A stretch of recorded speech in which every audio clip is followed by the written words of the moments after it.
बस अब 10th class की 3D शेप्स के फॉर्मूला को रट्टा मारना बंद करो, क्योंकि अब इस 9 मिनट की वीडियो के बाद आप सिलेंडर हो या कोन, वॉल्यूम हो या एरिया, हर फॉर्मूला खुद बनाना सीख जाओगे लाइफ टाइम के लिए। Ready to master area and volume? तो चलिए शुरू करते हैं 10th मैथ्स का ये फॉर्मूला डेरिवेशन।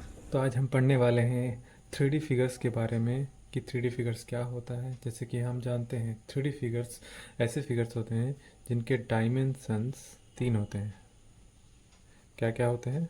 लेंथ, ब्रेथ और हाइट। 2D फिगर में सिर्फ 2 होता है और 3D फिगर में 3 होता है। अब ये 3 चीज़ मिल करके हम बात करेंगे एरिया और वॉल्यूम के बारे में। याद रखिएगा, हम जब भी 3D फिगर का एरिया पढ़ते हैं तो एरिया 2 तरह का होता है। एक हो गया हमारा एरिया होता है तुम्हारा कर्व सरफेस एरिया।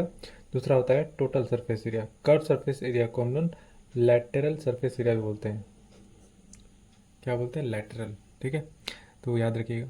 तब एक एक करके हम हर फिगर का लैटरल सरफेस एरिया या curve surface area, total surface area और उसके बाद वॉल्यूम निकालेंगे। उस सब स्टार्ट करने से पहले हम लोग को एक चीज़ हमेशा ध्यान में रखना होगा। क्या? कि एरिया इज़ द मल्टीप्लिकेशन और product of any two dimensions, that is either length breadth, breadth height और लेंथ हाइट। एंड वॉल्यूम क्या होता है? Volume is the product of all the 3 dimensions of 3D figures. समझ में आ गया? बस इसी कॉन्सेप्ट को लेकर के हम सारा चीज़ समझेंगे।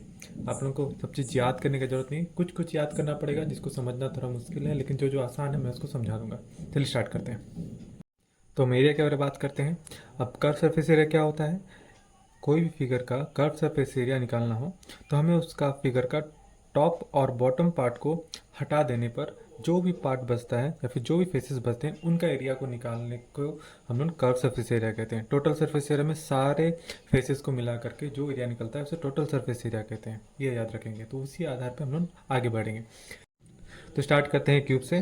क्यूब बनता है स्क्वायर, 6 स्क्वायर्स मिल करके। अब हर एक स्क्वायर आपस में इक्वल होते हैं। अब हर एक स्क्वायर का लेंथ ब्रेथ भी इक्वल होता है। हमने यहाँ पे मान लिया है उसका ए, साइड्स को ए। अब कर्व सरफेस एरिया क्या होगा? एक स्क्वायर का एरिया होता है ए स्क्वायर, लेंथ इंटू ब्रेथ होता है, पता है आपको, एक स्क्वायर का एरिया। अब वो उससे 4 है तो 4 मल्टीप्लाई कर दिए तो सी से आ गया 4 ए स्क्वायर, क्योंकि टॉप बॉटम लेना नहीं।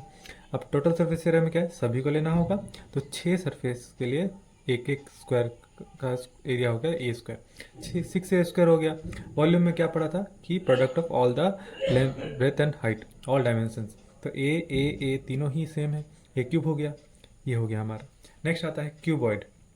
क्यूबॉइड का फिगर कैसा होता है? इस तरह से होता है। इसके तीनों डायमेंशन हम लोग फिलहाल अलग ही मानेंगे। लेंथ ब्रेथ होता है ये, और ये हाइट हो गया। तो अब हम लोग टॉप और बॉटम को हटा दें तो ये कुछ इस तरह से दिखेगा। तो इसके सरफेस में देखेंगे कि ये दोनों आपस में इक्वल होते हैं। ये आगे और पीछे वाला दिख रहा है जो रेक्टेंगल, ये आपस में इक्वल होते हैं, ऊपर और नीचे वाला भी इक्वल होते हैं।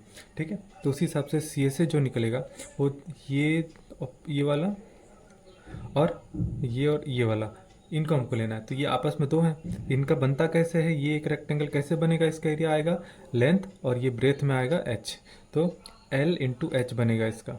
इसका बनेगा एल इंटू एच। अब ये 2 हैं तो 2LH हो जाएगा, प्लस इसका भी उसी तरीके से बी, और यहाँ पे एच बन रहा है तो बी एच। तो उसी तरह 2 हैं, यहाँ पर एक और यहाँ पर एक, तो 2BH हो गया। बस हो गया मेरा। अब इसको कॉमन ले जाएंगे, 2LH प्लस BH हो गया। कभी कभी एल को कॉमन, एच को कॉमन ले जाते हैं, तो इसका फॉर्मूला बन जाएगा 2LH प्लस BH। फिर आता है टी से। अब उसमें टॉप बॉटम भी यूज डाल देंगे। क्या होगा? लेंथ और ब्रेथ, यहाँ पे दिख रहा है आपको, ये वाला पार्ट और ये वाला पार्ट दोनों ही सेम होते हैं, वो भी डबल हो जाएंगे। लेंथ और ब्रेथ डाल दिया मैंने, इसको सजा करके यहाँ पे लिख दिया, तो 2 कॉमन चला गया। Length into breadth plus breadth into height plus length into height. Volume में क्या था? Same simple, length into breadth into height. ये भी हो गया हमारा। अब आते हैं हम थर्ड में। थर्ड क्या है हमारा? सिलेंडर। सिलेंडर बनता है किस चीज़ से? पहले फिगर समझना होगा। ऊपर में एक सर्कल है, नीचे में एक सर्कल है, 2 सरफेस हो गए, और बीच में एक रेक्टेंगल जो है उसको ऐसे फोल्ड कर दिया गया है, रोल की तरह फोल्ड करके रखा हुआ है। समझ में आया? तो अब अगर देखेंगे आप, ऊपर में सर्कल था, यही सर्कल खुल करके, ये सर्कल ही कट करके खुल करके ये वाला पार्ट बना है हम लोगों का। ये वाला फोल्ड करके था ऐसे ऐसे करके, तो ये सब खुल गया तो ये लंबा सा बना। तो सर्कल का सरकमफेरेंस क्या होता है? तो उसकी लंबाई मिल जाएगी हमको। सर्कल का सरकमफेरेंस होता है 2πr, तो यहाँ से यहाँ तक इसका मतलब हो गया 2πr। और ये तो हाइट था, तो हाइट हो गया। तो हमको बस ऊपर वाले सर्कल और नीचे वाले सर्कल को हटा दें तो ये वो जो सरफेस है इसका हम लोग का कर्व सरफेस एरिया हमको मिलेगा। कैसे मिलेगा? 2 पाई आर लेंथ हो गया हम लोग का ये 2 पाई आर और ब्रेथ हो गया h, क्योंकि ये इसकी लंबाई इतनी है इसका, तो ये रेक्टेंगल ही है, कहीं लेंथ इंटू ब्रेथ होती है उसकी एरिया, तो 2 पाई आर एच मिल गया हमको टोटल सरफेस एरिया। अब 2 सर्कल बस जोड़ देना है, उनका एरिया क्या होता है? एक सर्कल का होता है पाई आर स्क्वायर, 2 है बोल करके 2 पाई आर स्क्वायर हुआ। ये फॉर्मूला एरिया यहाँ तक है और 2 सर्कल के लिए 2 आया है।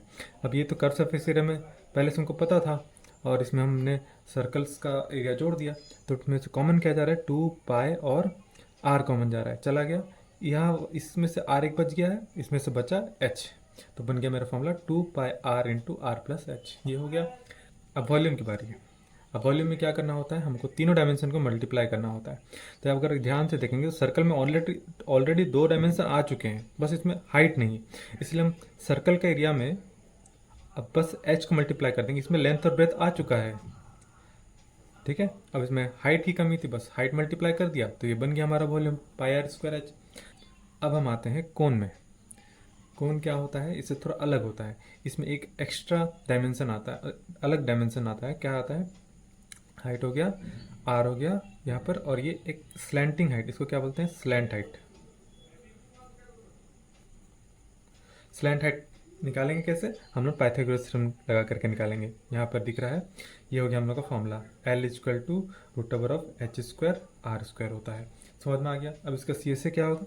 इसको ये वाला बात पार्ट जो है इसका, ये दोनों मैं आपको बोलूँगा कि याद कर लीजिए, इसको याद करना पड़ेगा, बाकी मैं सब समझा दूंगा।